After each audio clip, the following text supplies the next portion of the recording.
અયોધ્યામાં રામ મંદિરની પ્રાણ પ્રતિષ્ઠા પૂર્વે સુરતમાં રામમય વાતાવરણ સાથે રોજ અવનવા કાર્યક્રમો યોજાઈ રહ્યા છે।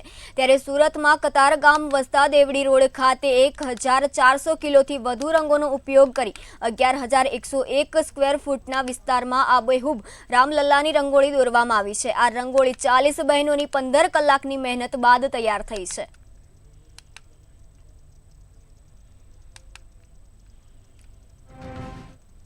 ત્યારે એવું જ 22 તારીખે અયોધ્યામાં જે શ્રી રામ મંદિરની સ્થાપના થઈ રહી છે એવા ઐતિહાસિક પ્રસંગનો અમે એક ભાગ બની રહ્યા છીએ। જેમ કે અહીંયા સવારના 5 વાગ્યાથી લઈને આ અમી ચેરિટેબલ ટ્રસ્ટ દ્વારા અને મોટા મંદિર દ્વારા આ સ્પોન્સરશિપ અપાઈ રહી છે।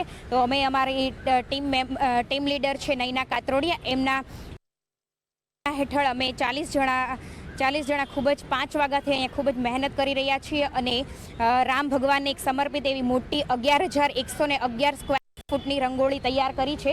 જે અયોધ્યા મંદિરનું નિર્માણ થઈ રહ્યું છે એનો જે 22 તારીખે બહુ ઐતિહાસિક પ્રસંગ છે, એના માટે એક રંગોળીના સ્વરૂપમાં એ આખો એક 3D કોન્સેપ્ટ તૈયાર કરી રહ્યા છીએ।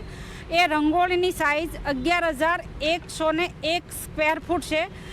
40 જણાની ટીમ લઈ અને અમે વહેલી સવારે 5 વાગ્યાથી આ રંગોળી સ્ટાર્ટ કરી રહી છે।